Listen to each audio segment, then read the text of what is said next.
नमस्कार मेरे प्यारे साथियों, स्वागत है आपका अपने YouTube चैनल पवन हिस्ट्री क्लासेस में। साथियों, हमने पिछली वीडियो में 16 महाजनपदों के बारे में जानकारी जुटाई। ये मेरा टॉपिक 3 है, महाजनपदों का उदय, कि 16 महाजनपदों के अंतर्गत कौन कौन से जनपद थे।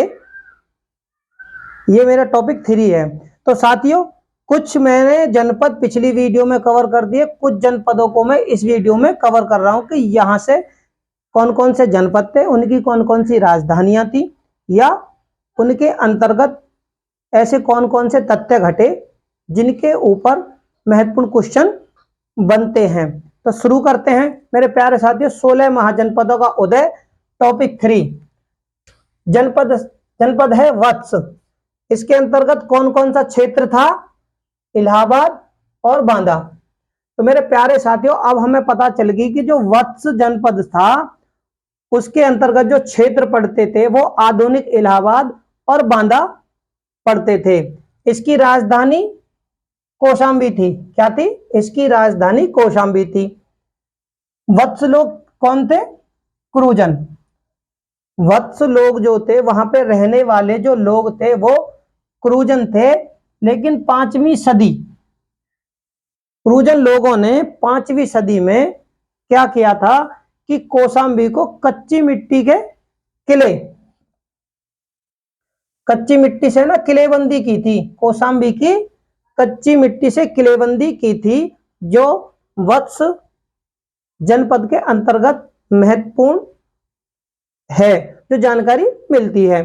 बुद्ध काल में यहां देखो, 16 महाजनपदों का समय तो था, लेकिन वत्स में कुछ तो वत्स लोग में कुरुजन रहते थे। लेकिन बुद्ध काल में जब भगवान बुद्ध का समय यहां पे था, तो यहां पर पौरव वंश का शासक था। कौन सा?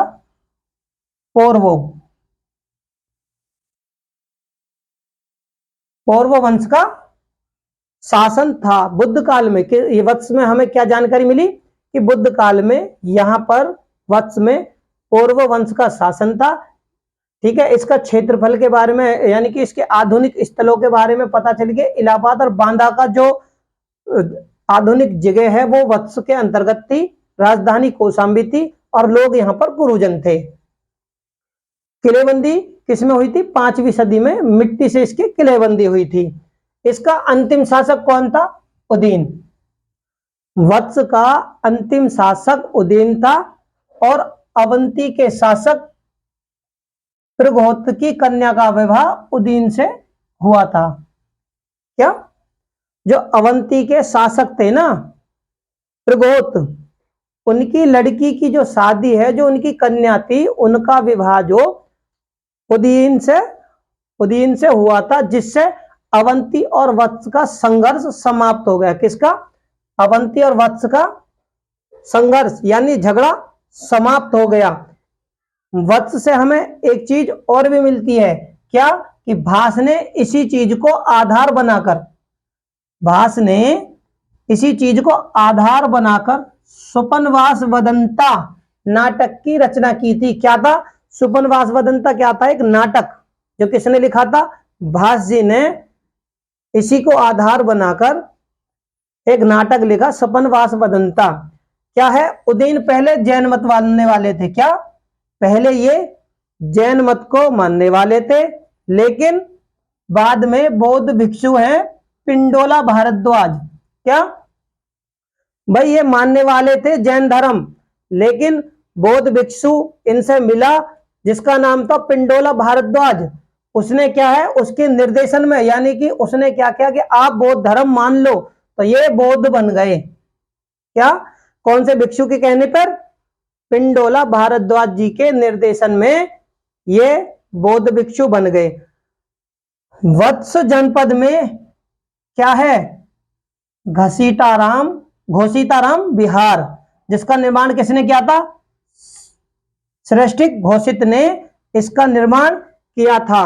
वत्स जनपद के अंतर्गत पूछे जाने वाले महत्वपूर्ण विषय के बारे में मैंने आपको जानकारी दी। क्यों? यहां से क्या क्या क्वेश्चन बनते हैं। तो वो क्वेश्चन जो बनते हैं आप इन्हें नोट कर लेना, उन्हीं के बारे में मैंने जानकारी दी। जैसे कि वत्स का आधुनिक क्षेत्रफल, उसकी राजधानी, उसके लोग, और यहां से क्या, मिट्टी से किलेबंदी, किसकी, वैशाली और कौशाम्बी राजधानी की। बुद्ध काल में किसका शासन था, पौरवों का। इनका अंतिम शासक उदयन। उदयन के साथ किसकी शादी हुई थी, तो पृगनगोत की कन्या से हुई थी। इसी शादी से अवंती और वत्स का झगड़ा यानी संघर्ष भी समाप्त हो गया। भास जी ने इसी को आधार बनाकर स्वपनवास वदंता नाटक की रचना कर दी। ठीक है, पहले क्या थे, ये जैन धर्म मानते थे, लेकिन बाद में बौद्ध भिक्षु पिंडोला भारद्वाज के संपर्क में आ गए, या उनके कहने पर या उनके निर्देशन में ये फिर बौद्ध बन गए। इसमें हमें जो मिलता है, एक विहार मिलता है जिसका नाम है घोषिताराम। घोषिताराम किसने इसका निर्माण करवाया था, तो श्रेष्ठिक घोषित ने इसका निर्माण करवाया था। ये कहां पे पड़ता है, तो ये वत्स जनपद में पड़ता है। बात करते हैं मत्स्य।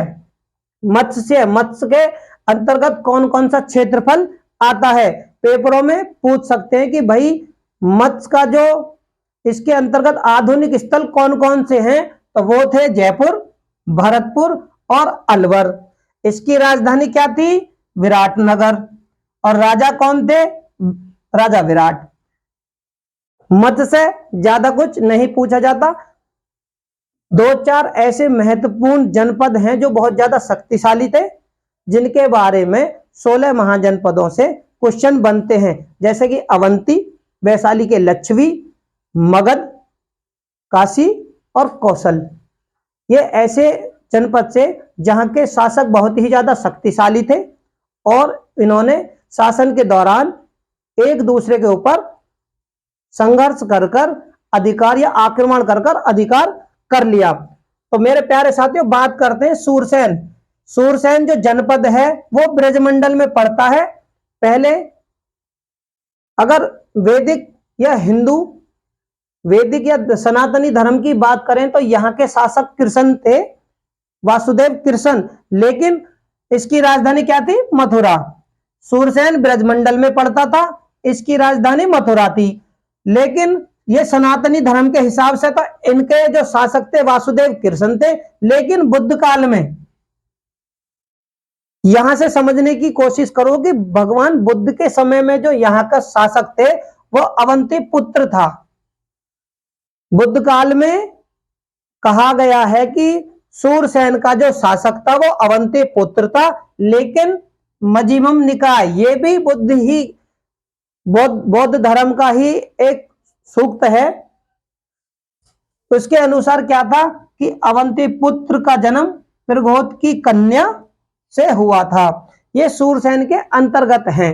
किसके, सूरसेन के, कि सूरसेन ब्रजमंडल में था, इसकी राजधानी मथुरा थी, लेकिन बुद्ध काल में यहाँ का जो शासक था ना वो अवंती पुत्र था।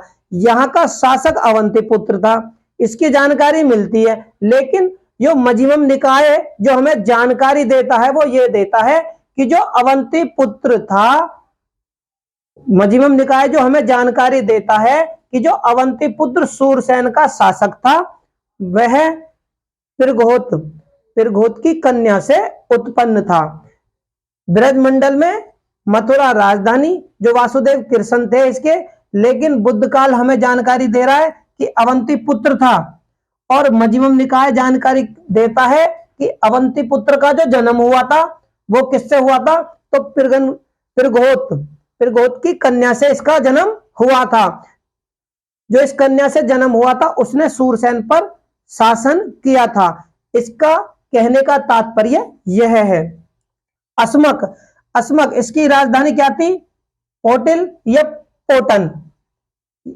एकमात्र ऐसा जनपद, ये पिछले टीजीटी के पेपर में पूछा गया कि कौन सा जनपद दक्षिण भारत में है। 16 महाजनपदों में से थे, तो देखो 16 महाजनपद में सिर्फ एक यही मात्र अस्मक ही था जो दक्षिण भारत में था। इसकी दक्षिणी राजधानी गोदावरी नदी, एकमात्र जनपद तो दक्षिण में था, गोदावरी नदी के किनारे। क्या था? अस्मक। अस्मक थी। अस्मक एक ऐसा राज्य था, एक ऐसा जनपद था जो गोदावरी नदी के किनारे था, दक्षिण में। ये पूछा गया प्रश्न है, इसी मैंने इसलिए आपको इसकी थोड़ी जानकारी देने की कोशिश कर रहा हूं कि नदी कौन सी थी, तो गोदावरी। दक्षिण में था, राजधानी पोर्टल या पोटन, और अस्मक जनपद था। गंधार, बात करते हैं गंधार की, तो गंधार में जो आधुनिक जिले कौन कौन से हैं? पेशावर और रावलपिंडी। ये गंधार का जो क्षेत्रफल था, जो आधुनिक विस्तार हुआ, वो थे, इसके अंतर्गत आने वाले कौन कौन से थे जिले? पेशावर और रावलपिंडी। इसकी राजधानी क्या थी? तक्षशिला। हमें मालूम चलता है कि गंधार की राजधानी तक्षशिला थी। आधुनिक गंधार में कौन सी जगह आती थी? अगर क्षेत्रफल की बात करें, आधुनिक क्षेत्रफल कौन सा था, तो वो था पेशावर और रावलपिंडी। लेकिन रामायण से हमें क्या जानकारी मिलती है? रामायण से जानकारी मिलती है, रामायण से, कि तक्ष ने इसकी स्थापना की थी। तक्ष ने इसकी स्थापना की थी, जिस कारण इसका नाम तक्षशिला पड़ा। और ये किसके पुत्र थे? तो ये भरत के पुत्र थे। किसके? भरत के पुत्र थे। तक्षशिला के बाद, यानी गंधार राज्य में, गंधार जनपद में तक्षशिला के बाद जो प्रमुख नगर है, जो दूसरे नंबर पर आता है, जिसकी एक तरह से मान्यता, यानी एक प्रमुख तो हो गया गंधार, तक्षशिला, और तक्षशिला में दूसरा नगर कौन था? वो पुष्कलावती था। क्या था? पुष्कलावती। गंधार क्या था? व्यापार और शिक्षा का प्रमुख केंद्र। क्या था? व्यापार और शिक्षा का प्रमुख केंद्र था। यहां से कौन कौन से ऐसे महान व्यक्ति थे, शासक थे, जिन्होंने शिक्षा प्राप्त करी थी? तो वो करी थी जीवक, जो कि बिंबिसार जी के राजवैद्य थे, चाणक्य और प्रसेनजीत। ये ऐसे महान व्यक्ति थे जिन्होंने तक्षशिला से शिक्षा प्राप्त करी थी।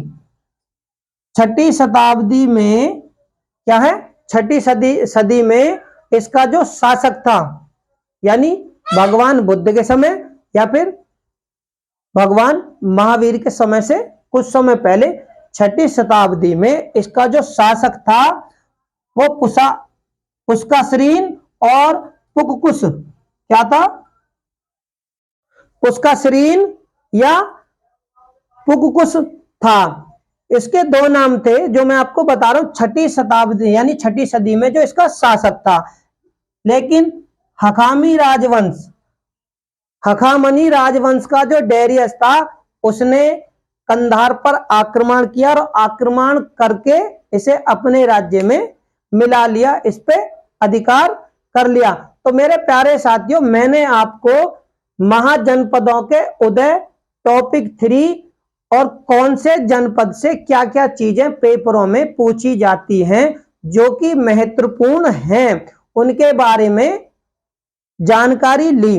तो मेरे प्यारे साथियों, अगर आपको मेरी वीडियो अच्छी लगे तो इसे लाइक करें, शेयर करें, कमेंट करें, मेरे चैनल को सब्सक्राइब करें और विस्तार से जानकारी लेने के लिए डिस्क्रिप्शन बॉक्स में जाकर मेरे लिंक पर क्लिक करें और वीडियो की पूरी जानकारी विस्तार से लें। धन्यवाद।